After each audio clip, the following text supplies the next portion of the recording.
We are seeing more extreme weather events around the world. Record high temperatures, flooding, droughts, the wildfires that continue to rage in Los Angeles, snow in Louisiana and Florida. Yet support for climate policies here in Canada seems to be on the wane, at least according to some polls. In the midst of inflation and affordability issues, do we simply no longer care about climate change in this country, especially at the ballot box? Let's consider that with, in Drumheller, Alberta, Monty Solberg, CEO of New West Public Affairs and a former Conservative MP from Medicine Hat. And with us here in studio, Darrell Bricker, CEO of Ipsos Public Affairs, and Jessica Green, Professor of Political Science at the University of Toronto and cross-appointed in the School of Environment. And it's good to have you two here in our studios. Monty Solberg, welcome back to our airwaves from Western Canada. I want to put some stats and quotes on the table here just to get our conversation started. On the heels of the fires that continue in Los Angeles, the Copernicus Climate Change Service reported that 2024 was the first calendar year that was 1.5 degrees Celsius above pre-industrial levels, which was the limit agreed upon in the Paris Climate Agreement. According to Abacus Data, concern about climate change has decreased 14 points between 2023 and 24, from 76% to just 62% of Canadians. And according to Darrell's firm, Ipsos poll from earlier this month, climate change or the environment were ranked 9th among the list of priorities for Canadian voters. 9th. Housing, healthcare, economy, inflation, interest rates, immigration, all ranking higher than the environment and or climate change. Okay, Monty Solberg, come on in here. To what extent do you believe that voters in your province, in our province, across the country, no longer care about climate change policy? Well, I think they do care about climate change policy. It doesn't rank as high right now because some of these other concerns are more pressing. They're more immediate. Climate change is viewed as a bit of a tomorrow problem. That said, when the smoke starts to flood southern Alberta because of fires up north, they take an immediate interest, and they clearly indicate they want something done, and they want policies that are effective. So I don't think it's gone. I think it's sleeping a little bit. Sleeping a little bit. Jessica, what say you? I think that's probably right. I think also it depends on when we say climate change, people think about very specific things, but I think as we'll get into, housing is a climate change issue, public transportation is a climate change issue, fuel costs are a climate change issue. So I think if we think about climate change in a more expansive way, that the Canadian public is still really interested in climate change. Interesting. Darrell, your view? No, it's really as very much as Monty was saying. It's a case of the urgent pushing out the important, and not just in Canada, on a global basis. I mean, we track at Ipsos, in 30 countries what people care about. Very similar question to the one that you read up front. And climate change is, out of the 18 that we track, is probably 9 or 10 right now. It tends to be a bit higher, interestingly enough, in the developed markets rather than the developing markets. And so what's happened over the space of the last, I'd say, 5 years, as a result of a combination of COVID and then basically what the world agreed was a cost of living crisis, is that hierarchy of needs that was out there in 2019, which had a sort of a longer timeline in which people were thinking about maybe making the world a better place. That hierarchy got a lot closer. The world got a lot smaller, and it moved down. And we started thinking more about our day-to-day ability to just get by, and some of these other issues got lost. That doesn't mean that they don't care. It's just that the urgent things in their lives have pushed out something that's an important issue. No, I take your point on that, but Monty, let me follow up with you on and tap into your knowledge as a former member of Parliament. In this respect, we're about to have an election called in the province of Ontario this week, and of course everybody's anticipating a federal election not too far down the road. Is that to say, given what I'm hearing so far, that if you're a politician running for office right now, you kind of just have to say, yes, I believe in climate change, but you really don't have to say anything more than that? Is that the case? No, I think in some ridings it'll matter.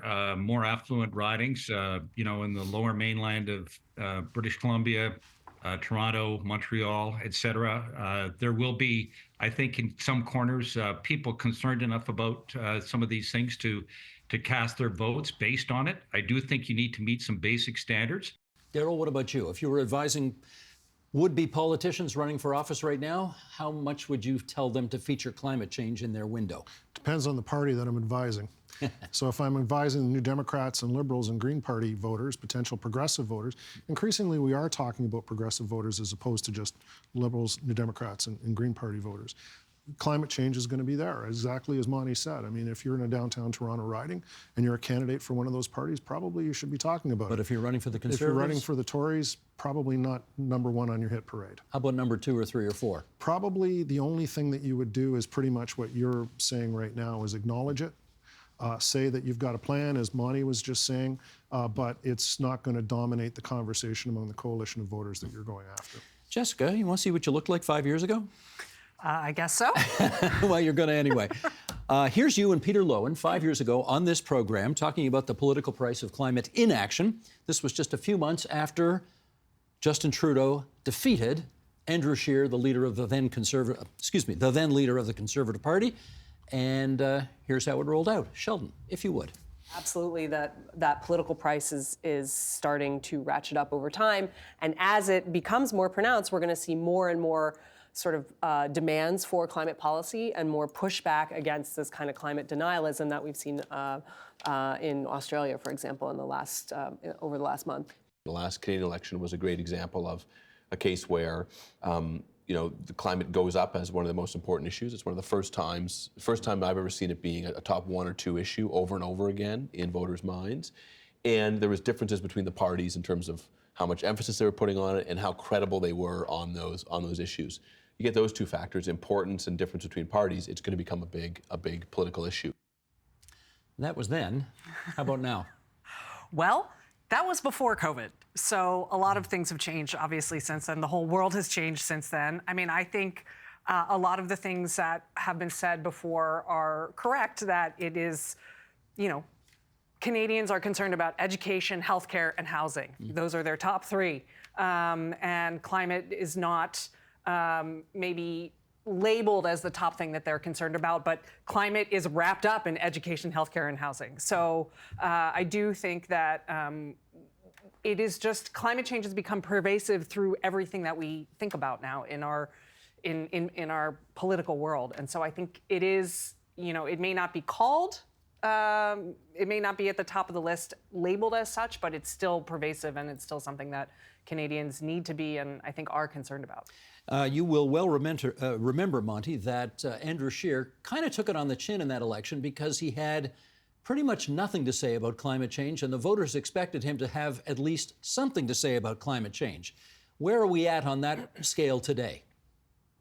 Well, Pierre Poilievre has talked about the need to embrace technology. He's talked about the need to engage the provinces who do the lion's share of the lifting when it comes to addressing climate change. The political landscape has shifted as well. So the degree to which you talk about it might have changed somewhat, especially with what's going on in the U.S., especially. But there's no question that the Conservatives have to have a credible message. I think they're getting there. And I think a lot of it will center around things like nukes, carbon capture and storage, critical minerals, this kind of thing, things that align with a conservative view of the economy. And quite candidly, if you're not doing something that aligns with where Canadians are at on the economy, your environmental plan just isn't going to fly. Darryl, I don't want to let media off the hook here either. There have been a lot of press conferences with the Premier lately. Almost all of them are about tariffs or early election calls. I can't recall in the last 10 press conferences, any questions about climate change. Are we failing? Well, the media can read a poll and so can the Premier. And what's happening right now is not unique in Canada. I mean, the war in Ukraine has created a completely different conversation about the environment in Europe. The rise of the right, the populist right in Europe, has created a real pushback against green coalitions and progressive coalitions, even in the European Commission itself. We've just seen what's happened in the United States. It's not number 1 on the dance card now, even if what we just saw in California happened. What tends to happen these days is people's views of climate tend to track what happens in the news, particularly related to weather. So an event happens, takes place, goes away and concern tends to drop down.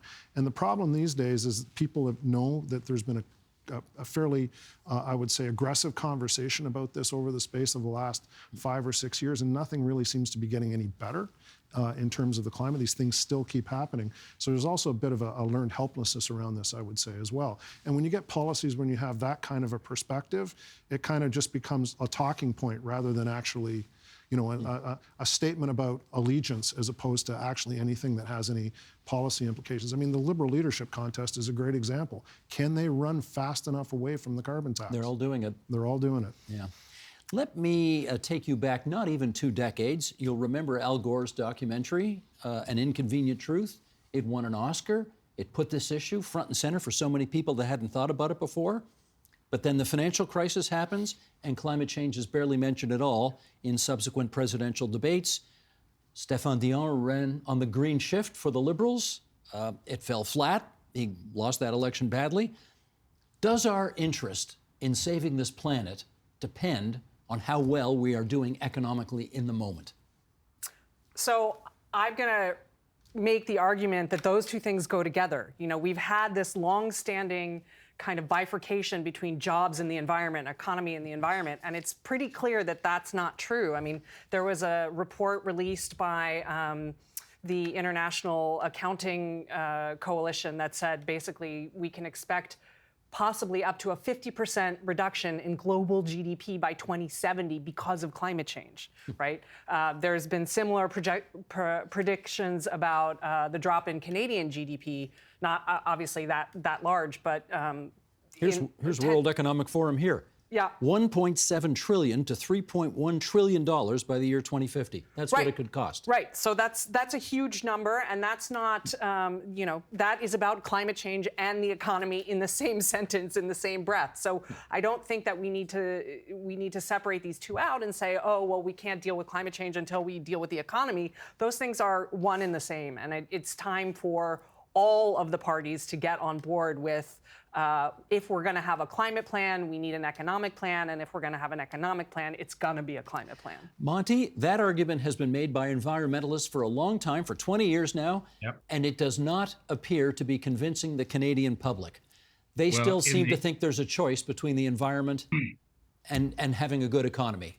What's the problem? Just some context here. In the last decade, according to the Business Council of BC, Canadian economy has grown, real GDP has grown less than 1%. So that's the here and now, and that to some degree reflects the outright attack on regions of the country by the Liberal government with respect to their climate policy. We've driven away foreign direct investment. We're hurting people's paychecks. We're hurting their ability to get jobs.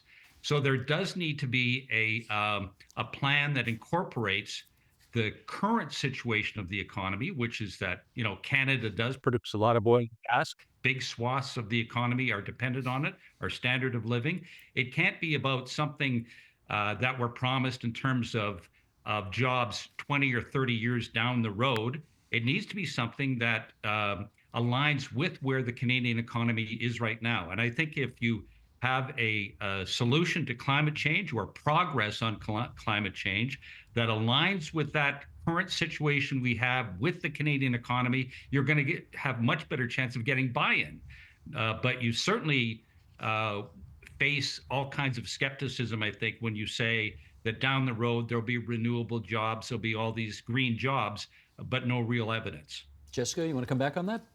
Yeah, I do. I mean, I think, first of all, I think it's very easy to make broad statements about how environmental regulation hurts the economy, but we know that climate change hurts the economy, right? So last year, summer 2024, cost us $7 billion because of the fires and other various climate disasters. And there's also this kind of belief that oil and gas, if we regulate oil and gas, we're going to lose all these jobs. Well, most of the statistics suggest that, you know, it's about 3.5% of Canadian jobs are in the oil and gas industry, either directly or indirectly.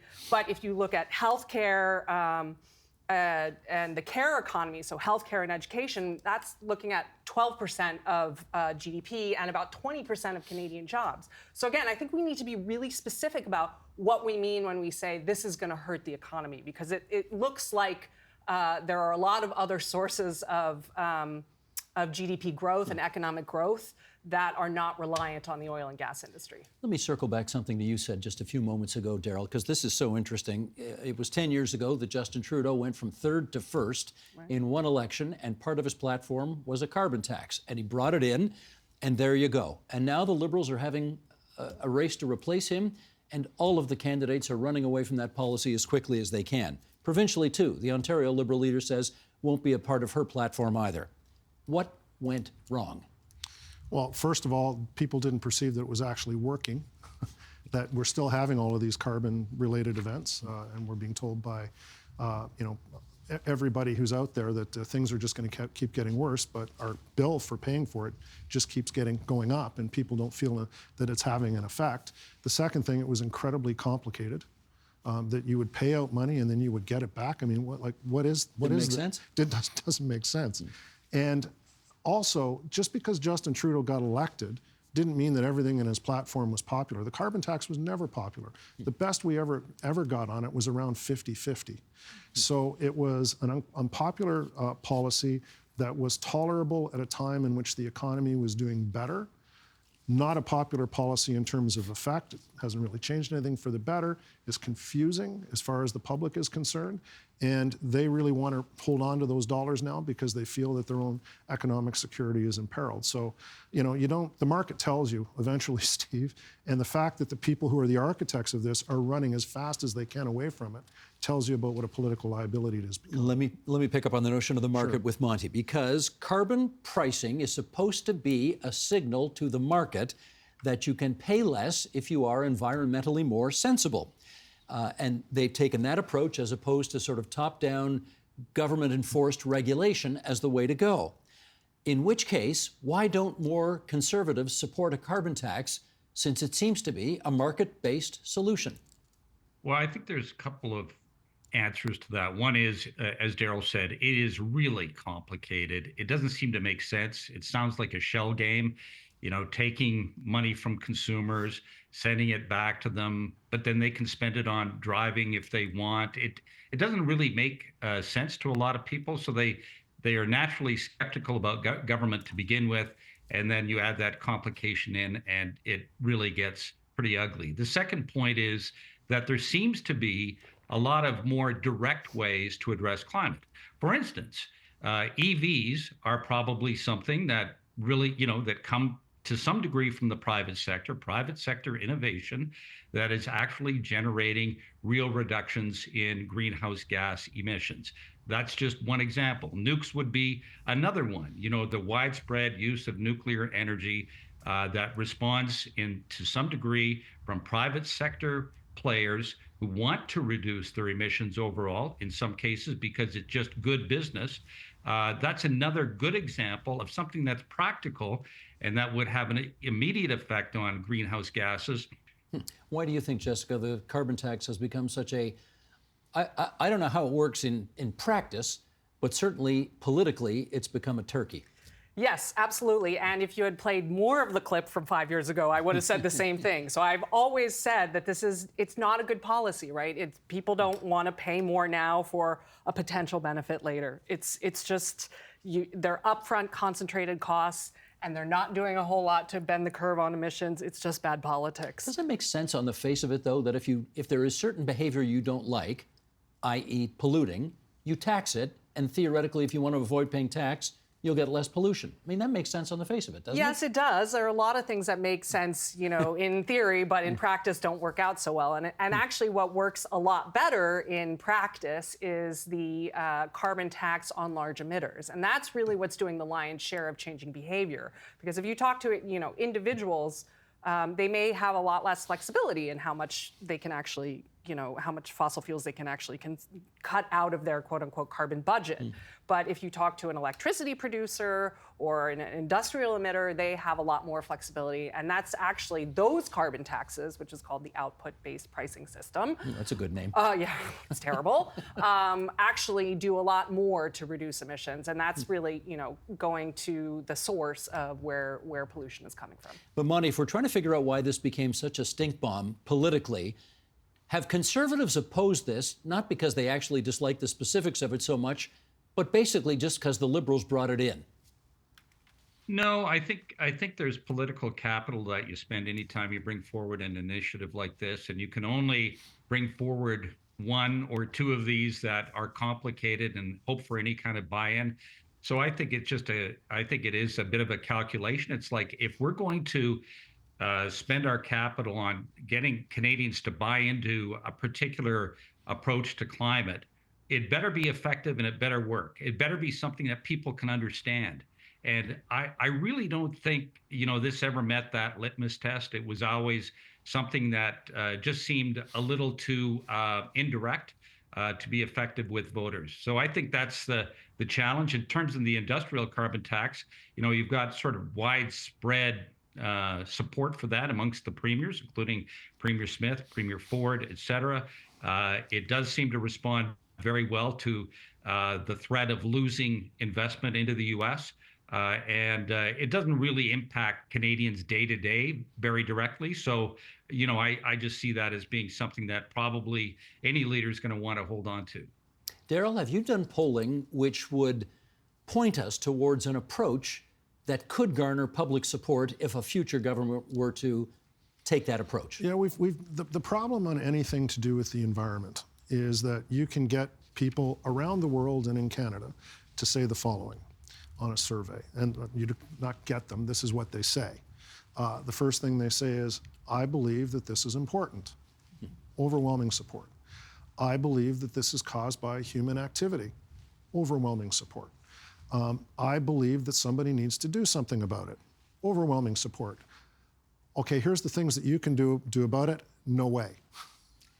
As long as somebody else does it, they're okay. As long as somebody else does it, that's the situation. So the politics of this one in Canada are, we discussed this on this show before, the big shift, right? Okay, so who does a carbon tax really hurt in the view of voters? Western Canada and car commuting suburbanites in places like Toronto. How do you win elections if you're a conservative in this country? Well, you need appeal them. to Western Canadians Yes. and car commuting suburbanites outside of the city of Toronto. Who hates the carbon tax? Those people. So that's why politically it's a valid approach for the Conservatives. I do want to ask you, Monty, because one of the things that Pierre Poilievre has said is technology is going to figure us a way out of all of this. And okay, maybe it will, but is that simply his way of punting the issue down the road? No, you see examples of it all the time, even on things like renewables. We've come so far on things like solar and wind, where now when the sun is shining or the wind is blowing, renewables and the innovations in renewables have caused our energy prices to come to as low as you could possibly get them, frankly. So that's an example of technology. That's an example of innovation. You're seeing it all throughout the renewable sector, in nuclear and so many other areas. Carbon capture and storage is another example. These things will all make a difference. And that's what Canadians want, I think, when their governments invest in addressing climate change. They want to be able to point to something that actually has made a difference, and technology is definitely something that fits the bill. Jessica, you think technology can get us there? Well, first of all, there are different kinds of technologies, right? CCUS, carbon capture, utilization, and storage, is not a proven technology at scale. It doesn't solve the problem of combusting fossil fuels, which is the thing that we need to stop if we're going to solve the climate crisis. So I think we need to separate these out. The other thing I would say is that, technology is great, but it doesn't just implement itself, right? It requires policy and government intervention to make sure that those things can get scaled up, that there is an infrastructure to support them, And that has, both legal and economic implications. So we can't just say, it would be lovely that, if you build it, they will come, but it doesn't work that way. So we need to have active government policies that are both reducing the supply of fossil fuels and enhancing the demand and deployment of renewables. Given that his polling shows that it's not a top 10 issue anymore, what did we say? Number 9. Yeah, depending on where you go. Yeah. Number 9. And most election campaigns don't deal with issues that rank number 9 on the public's list of concerns. 2 elections and a leadership convention coming up in the next few months. How do you get this issue on that radar screen? Well, again, I think you don't talk about it as a climate issue. I think you talk about it as an affordability issue. I think you talk about it as, we know that there's a healthcare crisis. We need to create more funding and more jobs in the health sector, which will help us, redirect our economy towards lower carbon jobs. I think we do things like invest in building retrofitting. So buildings are 20% of our emissions in Canada. And what if we had government programs that would pay for homeowners to insulate their homes, get them off of gas, install heat pumps, these kinds of things, right? These are things that will, and reduce their energy prices, obviously, over time. These are the kinds of affordability issues that I think would appeal to people that aren't explicitly climate, but again, climate and economy are two inextricably linked issues right now. A couple of minutes to go, Daryl. How brave or foolish do you have to be as a political party leader to do what she just said in the upcoming election campaigns? In this current environment? Yeah. Pretty foolish. So it's not the way to go. No, and it's not that it's not right. Not that it's not right. It's no. In this current environment, if you're banging on about that stuff, talking about those things, in this current political environment, you'll be Elizabeth May. And, the party of one. And this next election is going to pivot on the question, and it's going to be rising very, very rapidly about how Canada deals with its relationship with the United States. So, Monty, if you care about the environment and you want politicians to sort of, use whatever language will work to get people to care about this, do we just have to take a siesta for the next 6 months because we know that it's a fruitless venture in the upcoming election campaigns? Is that the case? No, I don't think so. I think Canadians want to support, especially things like nature and conservation.